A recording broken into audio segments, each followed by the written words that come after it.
dengan 3 kata kunci, yaitu kata kuncinya yang pertama adalah peran pemuka, yang kedua pandemi, yang ketiga adalah nusa bangsa. Dan tadi pemaparan dari ketiganya sudah menjawab dari persoalan yang dimaksud. Tetapi baiklah, saya juga perlu menyampaikan dalam kesempatan ini hal-hal yang sekiranya penting. Karena ini sehubungan dengan COVID-19 yang sudah berlangsung berbulan-bulan. Yang pertama sekali, saya ingin sampaikan, ya, pada awalnya ketika COVID ini telah menjadi wacana di tanah air, sudah merebak pandeminya kemana-mana. Lalu ada seorang umat Buddha yang menyampaikan kepada saya, Bante, apakah dari Sangga bisa memberikan apalah supaya bisa menenangkan umat, supaya bisa menyejukkan umat. Karena nampaknya banyak umat Buddha yang ketakutan. Seperti tadi disinggung oleh Silaguna. Ya. Banyak umat Buddha yang ketakutan dan khawatir. Ini memang pada masa-masa awal, Bapak dan Ibu Saudara sekalian. Masa awal tapi sudah merebak mana-mana. Ya.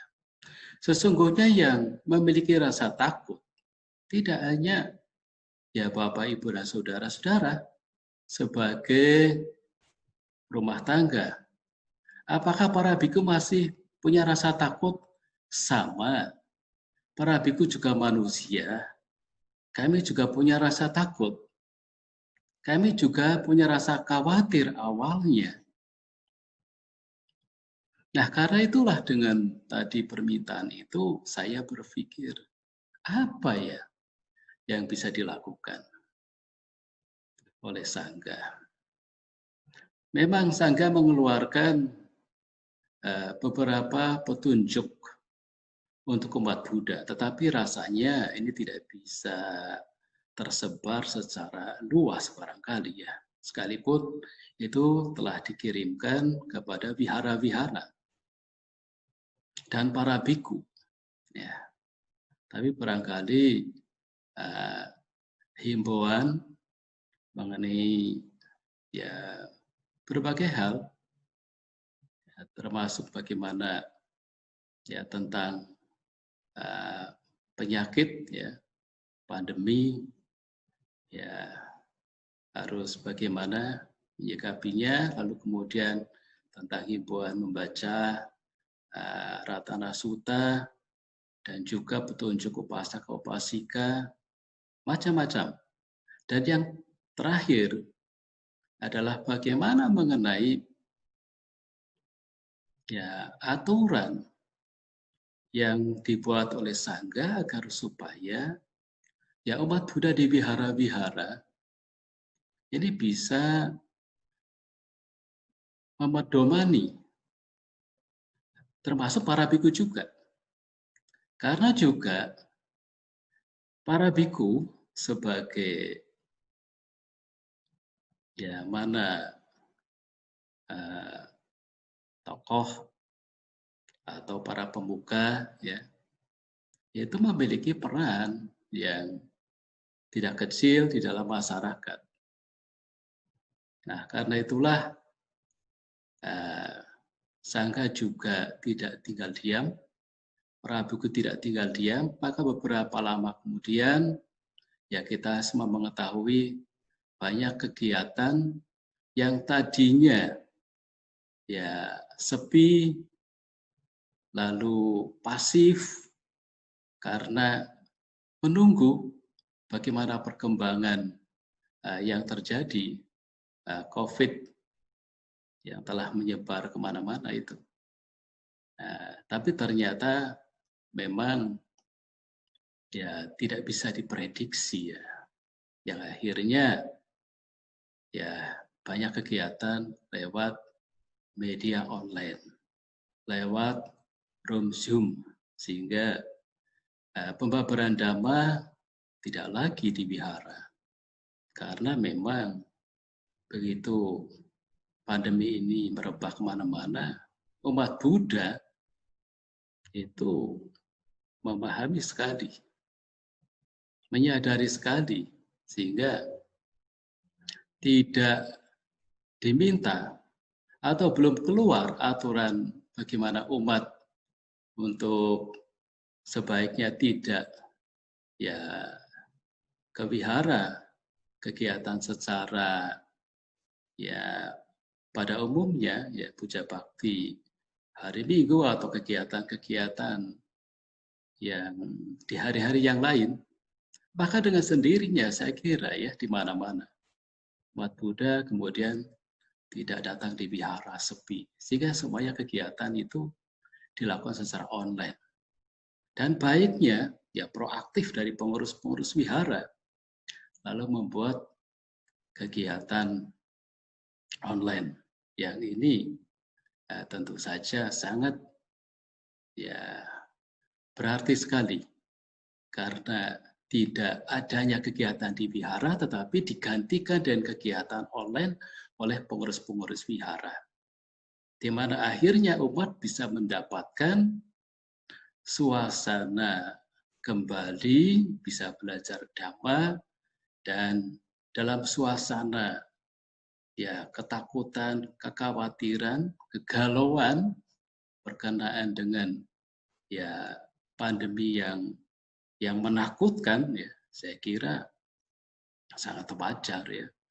Kita semua takut yang akhirnya ya tetap bisa belajar dhamma dengan mendengar dan banyak diskusi dhamma.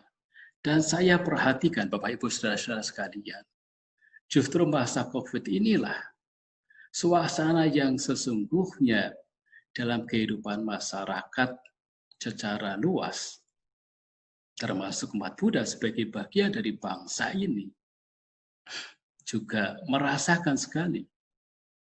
Tetapi ya umat Buddha ini karena menyadari akan ya pentingnya menjaga diri dan menjaga orang lain di sekitarnya. Karena itu ya tinggal di rumah, ya, kegiatannya semua di rumah, nyaman saja. Ini karena apa? Karena memang umat Buddha sungguhnya sudah memiliki pengalaman ya. Jadi tidak kaget, sekalipun ketakutan awalnya ada, kemudian lebih banyak di rumah, tetapi ya tidak merasa ketika kebosanan datang bisa mengatasinya karena biasa ya melatih diri. Istilah lain biasa melockdown diri ya. Baik para biku maupun umat-umat itu kan sudah biasa ya. Para biku juga biasa tinggal di wihara seperti sekarang masa puasa. Ya tidak pergi keluar wihara tidak apa-apa. Karena memang sudah biasa tinggal di wihara. Sehingga bisa lebih punya banyak waktu untuk berlatih, dan untuk belajar. Nah, demikian juga umat saya lihat, malah ada satu rasa kenyamanan bagi mereka yang memang aktivitasnya bisa ya dikurangi di luar rumah, mereka lebih banyak di dalam rumah. Sehingga bisa belajar dhamma dengan mudah melalui ya media online ini. Ini sesungguhnya adalah salah satu kelebihan ya di masa pandemi, kita bisa lebih banyak mengisi ke dalam diri masing-masing, ke dalam batin masing-masing, ya. Sehingga ya sekalipun kondisinya ini kurang menguntungkan, tetapi sesungguhnya sangat menguntungkan karena bisa berlatih dan belajar dari rumah. Ini sebagai hal yang pertama yang perlu kita sadari bersama. Nah, tadi juga sampaikan bahwa peran dari para pemuka atau tokoh agama ya, itu sangat penting sekali. Bagi para biku, bagi para atasilani, bagi para pandita, para samnera juga ya, dan juga para tokoh di keorganisasian Buddhis atau mungkin juga di wihara-wihara. Itu sebenarnya suaranya sangat didengar sekali. Karena itu, ketika mereka berbicara dan memberikan satu arahan kepada keluarga dan masyarakatnya, maka tentunya ini sangat dipahami, diikuti. Ya, karena itulah kita merasa sangat ya berbahagia ya masa pandemi di mana ya banyak sekali korban yang berjatuhan. Ya, bukan hanya sakit dari fisik karena pandemi, tetapi juga yang tidak tahan kemudian meninggal. Ya, karena seleksi alam. Ya, yang tidak tahan, tidak kuat, yang meninggal. Ya, tetapi bagi kita yang menyadari bahwa bahaya dari pandemi ini memang sebenarnya bisa diatasi dengan cara kita ya berhati-hati ya. Kita kembali pada diri sendiri. Nah, makanya pesan-pesan maupun himbauan-himbauan yang disampaikan ini sangat berarti sekali. Ya. Karena itulah, memang sampai hari ini saya ya memang dengar hanya 1-2 orang saja umat Buddha yang meninggal. Ya. Ada beberapa hari yang lalu ada seorang umat Buddha yang ya tiba-tiba WA saya. Saya tidak kenal, dia minta doa untuk pasangan hidupnya yang terkena COVID ya. Oke. Sekalipun saya tidak kenal tapi dia minta doa ya kita doakan semestinya semampu kita. Ya. Inilah sesungguhnya juga dari peran kita sebagai tokoh dan sebagai pemuka umat beragama. Tidak hanya kita juga menghimbau dan kita juga menjaga, merawat mereka agar supaya ya orang-orang yang kita cintai, keluarga dan umat Buddha itu juga aman dari COVID. Tetapi kalau ada yang memang sakit ya kita perlu doa, kita doakan. Bahkan juga beberapa waktu yang lalu ya, kita semua tahu bahwa negara juga membutuhkan doa dari tokoh lintas agama maka juga dari Sangga yang mewakili Bante Sri Panyawaru Matera, kemudian juga doa untuk bangsa dan negara kita juga. Karena negara mengambil langkah pendekatan secara agama. Karena langkah secara protokoler kesehatan dan aturan-aturan negara sudah dilakukan, tetapi secara agama mau dilakukan. Karena dikatakan kita sebagai negara agamis, itu sudah sangat baik sekali. Bahkan juga kami diminta juga untuk tingkat internasional, ya, rantai doa dari kedutaan besar di Amerika juga ada yang minta doa kepada para sangga. Ya memang kami tidak bisa merinci apa yang dilakukan oleh sangga. Kalau tadi Romo Dharma Chandra merinci bagaimana yang dilakukan oleh Maga Budi, memang itu juga hal yang sangat konkret sekali dan saya sangat apresiasi dengan apa yang dilakukan oleh Maga Budi sesuai dengan anggaran dasar Piagam Maga Budi dan program Maga Budi sangat baik-baik sekali. Karena itu tadi saya mengatakan sebenarnya sudah tercakup ya.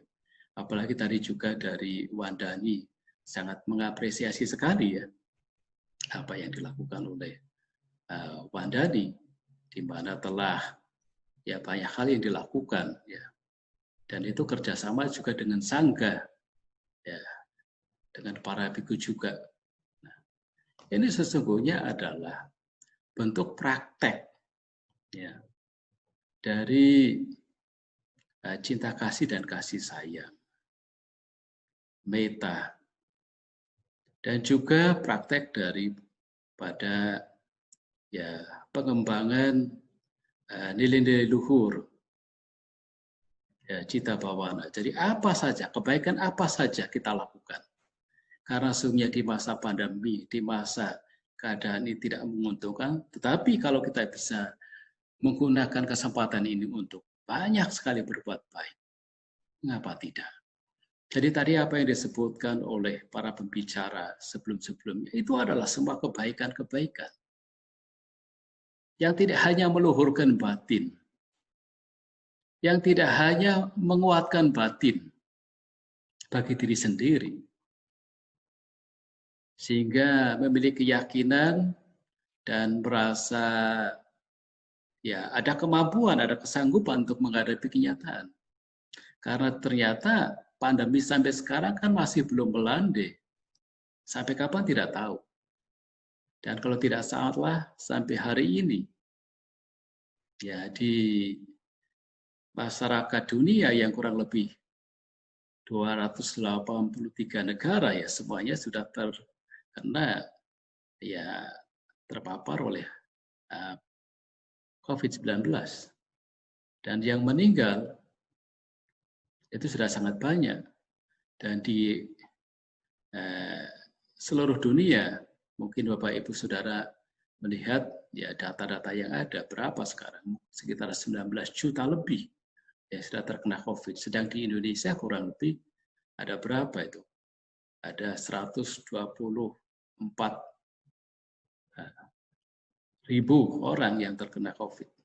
Nah ini sesungguhnya memang hal yang ya tidak kita inginkan. Dan kita tidak tahu ya akan terjadi hal yang seperti sekarang ini. Ya siapapun tidak tahu. Kalau mungkin sudah tahu, mungkin bisa ada pencegahan. Tidak ada yang tahu akan terjadi penyakit seperti ini, seperti itu. Ya. Kejadian ini tentunya adalah proses alam. Ya kita harus pahami bahwa ini sesuatu yang memang sewajarnya. Ya. Sebagai manusia sendiri itu rentan memiliki penyakit. Kita semua mengalami penyakit. Dan kita belum bisa mengatasi penyakit. Bahkan kita juga belum bisa mengatasi kematian dan akan mengalami kematian. Ya. Tetapi saya ingin menekankan sebagai hal yang terakhir bahwa praktek dhamma yang kita lakukan dengan sebaik mungkin di masa pandemi ini sangat membantu, sangat menolong diri sendiri, dan juga sangat membantu dan menolong orang-orang di sekitar kita. Kita tidak bisa bayangkan kalau kita tidak mengerti Dhamma, dan kalau kita tidak mempraktekkan Dhamma, mungkin kegalauan, kekhawatiran, ketakutan, karena ketidaktahuan kita amat sangat menderita. Sekalipun penderitaan seolah-olah ini bukan kita buat sendiri, bukan dari akibat-akibat perbuatan kita, tetapi kita tidak mudah untuk memahami fenomena daripada alam. Ini fenomena alam yang harus kita pahami, dan Dhamma sangat terang dan jelas bahwa inilah ya anicca perubahan. Inilah hal-hal yang tidak memuaskan, tidak kita inginkan adalah duka. Tetapi ini semua yang terjadi, ini tidak akan kekal, tidak akan bertahan lama, dan satu saat pasti juga akan berakhir. Karena itulah menghadapi new normal, kita harus beradaptasi untuk waktu-waktu yang akan datang. Dan sudah tentu sebagai tokoh dan para pemuka umat beragama, kami para biku, para samanera, para atasilani, para pandita, bahkan para pengurus-pengurus wihara, maupun juga tokoh-tokoh masyarakat lainnya. Marilah kita bersama-sama bergandengan. Kita tidak perlu berkecil hati. Kita harus yakin, seyakin-yakinnya sesuai dengan keyakinan kita kepada tiga mustika. Kalau kita punya keyakinan kepada tiga mustika seperti yang tadi diure oleh Ibu Wenilo yang sangat menarik, sangat indah dengan perumpamaan itu. Saya yakin kalau kita punya keyakinan itu dengan amat kokoh, maka itu menjadi perisai. Kita bisa mengatasi kesulitan apapun. Sudah tentu kekhawatiran yang disinggung oleh Sila Gunda itu bisa diatasi kalau kita punya keyakinan kepada Tiratana, Buddha, Dhamma, dan Sangha. Sudah tentu kekhawatiran, kecil hati, dan kita juga melihat masa depan tidak perlu kecil hati dan takut. Karena kita telah berjalan pada jalan Dhamma, praktek Dhamma yang benar. Dan penyakit apapun juga yang ada di muka bumi, yang ada di tubuh kita ini, tidak kekal. Pasti akan lewat. Semuanya akan berakhir. Terpenting adalah kita terus memiliki sadar keyakinan, praktek moral yang baik, dan kita mengembangkan batin yang luhur. Kita rajin berlatih meditasi, merenungkan hal-hal yang dapat meluhurkan batin. Cinta kasih, kasih sayang, perenungan kepada Nusati, Buddha, Dhamma, Nusati, dan lain-lainnya. Atau Anapanasati. Yang penting, kita untuk diri sendiri, senantiasa mengarahkan hal demikian. Jaga kesehatan memang penting, tapi kesehatan batin itu juga tidak kalah pentingnya. Dua-duanya harus dijaga dengan baik. Dan kita juga harus menjaga sanak dan famili kita juga. Karena sekarang banyak karena ketidaktahuan, perasa dirinya itu masih muda, tidak apa-apa. Kalau terpapar juga tidak apa-apa, karena masih muda. Tetapi apakah kita tidak berpikir bahwa di rumah mungkin ada orang tua, ada ayah, ada ibu, ada kakek, nenek. Inilah yang kita harus berpikir yang lebih jauh demi kasih sayang, demi cintanya kepada keluarga. Maka kita harus tetap disiplin. Ya, sudah tahu semualah disiplin seperti apa. Cuci tangan, pakai masker, jaga jarak, dan lain-lain. Kuncinya tetap ada di sana. Tapi yang terpenting, kita harus menjaga dan selalu menjaga, menstabilkan antara fisik dan mental, sehingga kita akan bisa menghadapi pandemi. Ya, sampai saatnya pasti akan berakhir. Ya, ada seorang yang awalnya mengetahui ada satu sumur di satu desa. Satu sumur di satu desa. Lalu sumur itu orang mengatakan sumur itu sumur berhantu. Sehingga seringkali orang mendengar ada suara-suara, tapi suara-suaranya tidak jelas di dalam sumur itu. Karena sumur tua.